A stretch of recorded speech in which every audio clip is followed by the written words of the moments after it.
la mémoire et la justice ne relèvent pas du passé, elles orientent notre avenir.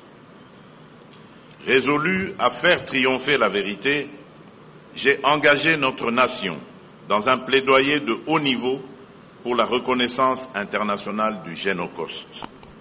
Car il est temps de rompre le silence, de lever les tabous et d'affirmer avec gravité et clarté une vérité trop longtemps étouffée en démontrant juridiquement que plusieurs massacres perpétrés répondent aux critères définis par la Convention 1948 sur la prévention et la répression du crime de génocide.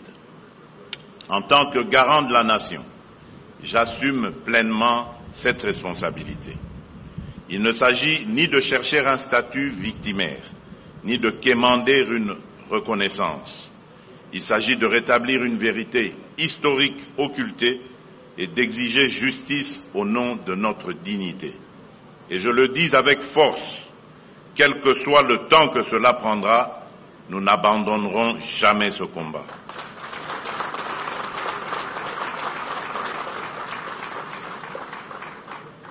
Ce plaidoyer s'inscrit dans une stratégie globale que le gouvernement met en œuvre, articulée autour de deux axes, politique et diplomatique.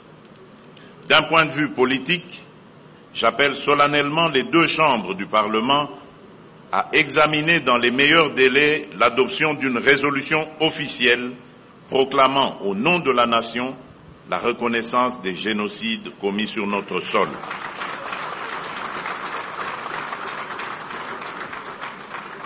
Ce ne serait pas qu'un symbole, mais un acte souverain de vérité et de mémoire. Sur le plan diplomatique, nous mènerons une campagne offensive et concertée auprès des États épris de justice, des institutions multilatérales et des forces vives de la société civile internationale. Cette mobilisation connaîtra une séquence structurante à l'automne 2025 avec une série d'événements parallèles en marge de la 60e session du Conseil des droits de l'homme à Genève et de la 80e session de l'Assemblée générale des Nations unies à New York.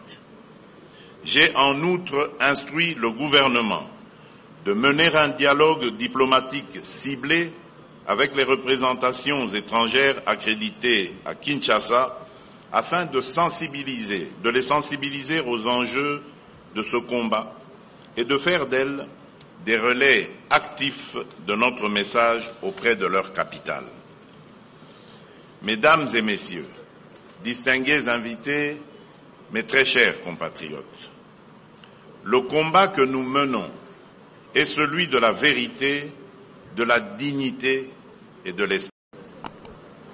Cette logique d'anéantissement se poursuit aujourd'hui, sous d'autres formes, mais avec la même brutalité dans l'est de notre pays, où les forces rwandaises et leurs supplétifs du M23 AFC poursuivent leurs exactions au nord Kivu et au sud Kivu. Violences sexuelles systématiques, massacres de civils, enrôlement forcé d'enfants, destruction d'infrastructures, exécutions ciblées et pillages organisés, tous les marqueurs d'un projet d'épuration sont réunis. Le massacre survenu il y a quelques jours, encore dans les environs de Djougou, en Ituri, en est une parfaite illustration.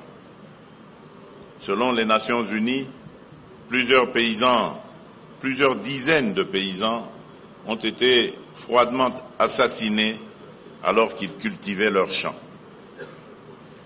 Ce drame, rapporté par les médias internationaux, vient cruellement nous rappeler que le Génocoste n'est pas qu'un épisode du passé.